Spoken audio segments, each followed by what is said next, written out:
Halo semuanya, kami dari kelompok 3 dan kami akan membahas materi akuntansi manajemen mengenai klasifikasi biaya berdasarkan penelusuran ke objek biaya.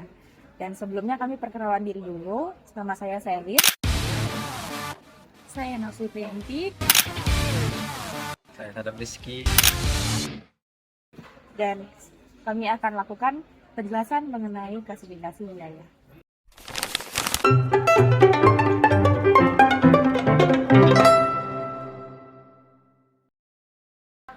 Tadi kan kita udah belajar akuntansi manajemen yang namanya klarifikasi biaya. Nah, aku masih bingung nih. Kalau yang berdasarkan bisa ditelusuri ke objek biaya, itu maksudnya gimana sih? Oh, itu gampang kok sebenarnya. Jadi intinya objek biaya itu segala sesuatu yang menghitung biayanya.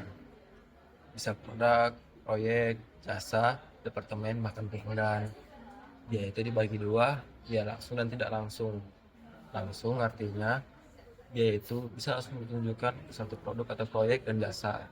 Kalau tidak langsung, biaya itu tidak bisa langsung ditelusuri, harus dialokasikan terlebih dahulu.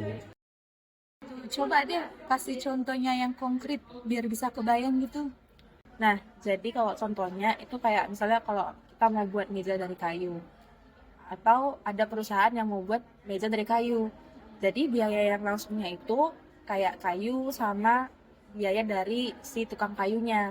Karena kan itu hanya untuk buat meja kayunya doang kan. Tapi kalau yang nggak langsung itu dia kayak biaya gaji mandor atau listrik. Karena itu kan untuk semua produk kan. Jadi dia diklasifikasikan menjadi biaya yang tidak langsung. Oh gitu. Tapi kalau kayak skrup atau lem itu kan itu kepakainya kecil. Itu gimana sih? Nah, itu kasusnya abu-abu tuh. Biasanya sih bisa langsung masuk ke biaya langsung. Tapi karena kecil dan harus dihitung satu-satu, jadi itu bisa dicatat sebagai biaya tidak langsung. Iya, jadi itu biar lebih praktis aja sih. Jadi perusahaan itu bisa menentukan sendiri mana yang mau mereka buat sebagai biaya langsung, mana biaya yang mau mereka buat sebagai biaya tidak langsung, supaya nggak ribet.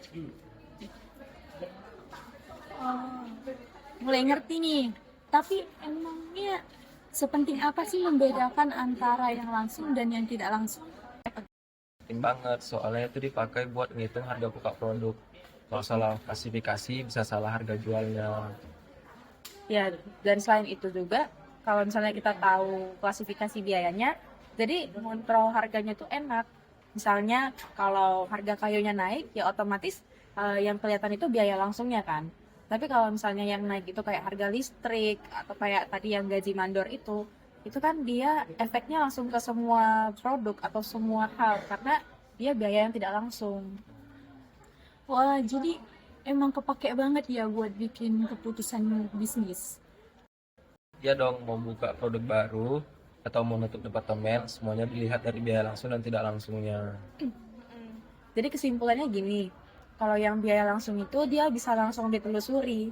Misalnya kayak yang tadi yang biaya kayunya atau biaya tukang kayunya, karena kan dia langsung ke produk kan. Tapi kalau misalnya yang nggak bisa ditelusuri secara langsung, itulah yang tadi yang biaya tidak langsung. Misalnya kayak gaji mandor sama yang listrik tadi, karena kan itu dia masuk ke semua hal kan. Dan juga biaya klasifikasi biayanya ini dibutuhkan itu supaya si perusahaan ini bisa menentukan harga pokok yang pas untuk produk-produknya. Nah, jadi perusahaan sudah bisa buat harga pokok yang pas dan perusahaan juga bisa buat keputusan yang tepat untuk setiap hal yang mau mereka lakukan gitu. Oh gitu. Jadi intinya kalau kita bisa ngerti bedanya, kita jadi lebih gampang baca situasi biaya di perusahaan. Benar. Iya, jadi kita nggak gampang pusing lagi ya mengenai klasifikasi biaya ini karena tadi kan kita udah diskusi juga kan mengenai ini kan.